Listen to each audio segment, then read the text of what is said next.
I never imagined that moving into my dream home would lead to federal investigations, police surveillance, courtroom drama, and ultimately the complete unraveling of one of the most powerful people in my neighborhood. But that's exactly what happened. And let me tell you, justice, when served cold and thorough, is worth every second of the wait. My name is Marcus Ellison. I'm a 37-year-old financial advisor who recently landed a major promotion at Franklin & Bowers Wealth Partners. I'd spent the last decade grinding through firm politics and sleepless nights of portfolio reviews to finally earn my stripes. When I bought my new home at 1826 Maplecrest Drive, I thought I was buying into peace, security, and a quiet suburban life. Maplecrest Gardens was one of those neighborhoods with immaculate lawns, speed bumps every 200 feet, and a community pool that was always sparkling. The HOA fees were outrageous $1 for $75 a month, but with my recent raise, I figured I could swing it.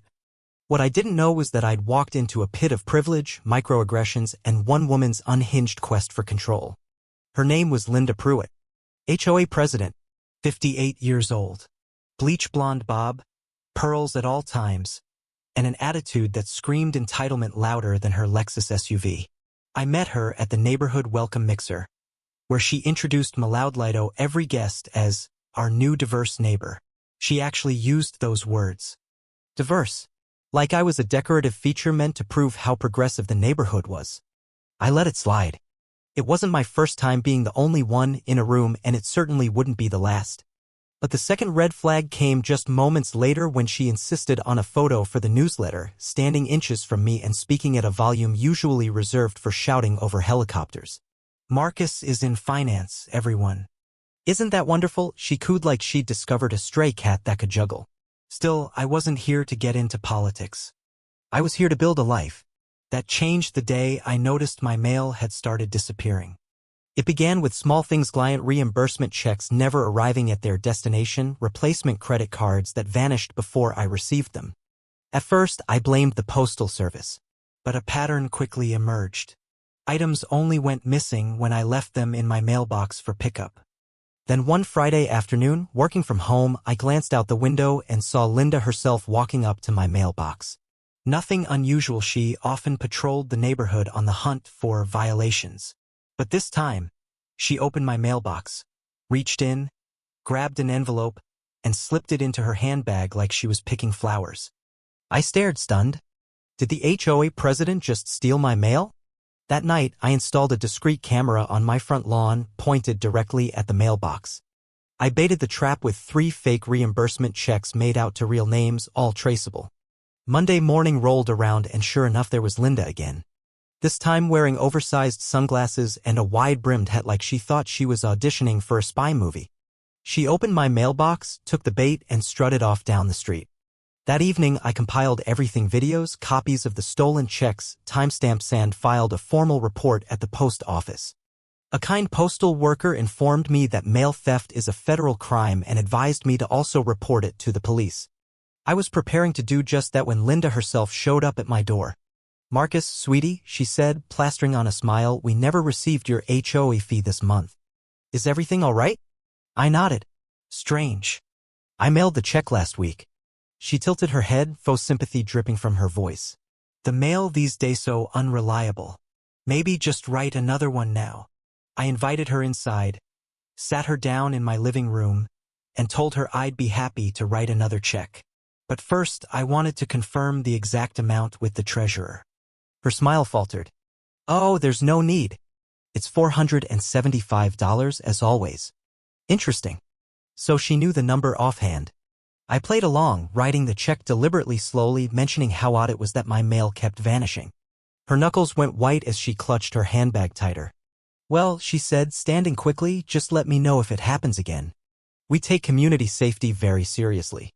I walked her to the door, paused, then said, "By the way, I installed cameras last week. Front yard, mailbox, even inside. Everything uploads to the cloud. Amazing what you can do with technology these days." She froze mid-step, then muttered, "Yes. Amazing," before rushing off. That night, I called my longtime friend Serena, a detective in the local PD.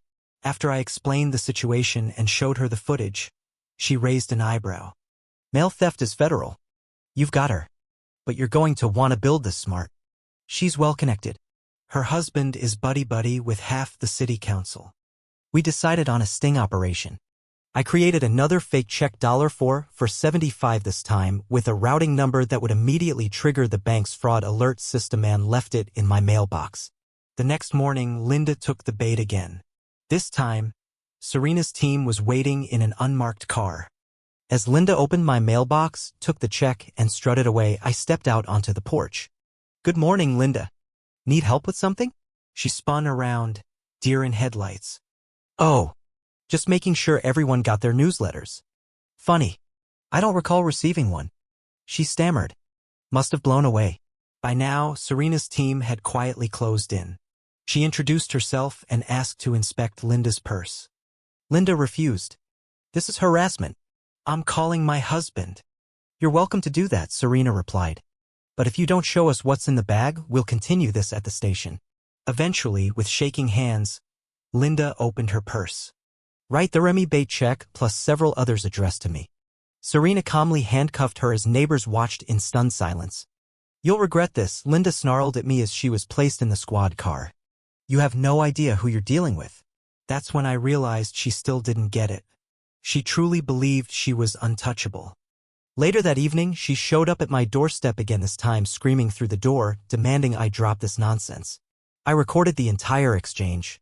She went off on a tirade about people like me ruining neighborhoods, admitting she had skimmed HOA fees for years, and even called 911 to falsely report me as a threat. Unluckily for her, Serena was already outside. Barbara was arrested again, this time for violating a no-contact order and filing a false police report. It didn't end there. The local news picked up the story. Then the mayor's office launched an internal review. More neighbors came forward. Hispanic families, Asian families, all of them with eerily similar stories: denied improvement requests, selective rule enforcement, and constant passive-aggressive policing of their presence. At the preliminary hearing, Barbara's defense fell apart under video and audio evidence. She claimed she was under stress and that I had misunderstood her actions. But the judge wasn't buying it. A month later, the DA offered a plea deal: no prison time, but $50,000 in fines, 500 hours of community service, mandatory diversity training, and a lifetime ban from holding any HOA office again. She took it. At the next HOA meeting, she read a court-ordered apology aloud to a packed community center, her voice barely audible. As part of her probation, she had to stand there and answer direct questions from residents. Dozens lined up. They asked about denied renovations, racial slurs, illegal background checks, and financial abuse of HOA funds. One by one, Linda admitted to everything, her mask crumbling with every word. 2 weeks later, the HOA board was overhauled. My neighbor Richard was elected president, and they unanimously voted to rename the community center, once called Pruitt Hall, to the Ellison Community Center in honor of, as Richard put it, the man who stood up when the rest of us were afraid. Last week, the Whitfields sold their house and moved out of state. Their lawn, once obsessively manicured, sat unkempt and brown by the time the moving trucks pulled away. Today, the new owners moved in. A young black couple with twin daughters. I welcomed them with a barbecue. As we sat on my back porch, the girls running around the yard, Richard clinked his glass with mine and said, "Thanks for standing your ground, Marcus. You didn't just change the HOA. You changed this whole neighborhood." And in the end, he was right. Linda thought she owned this community. She didn't. We all do. And we're making it better, one truth at a time.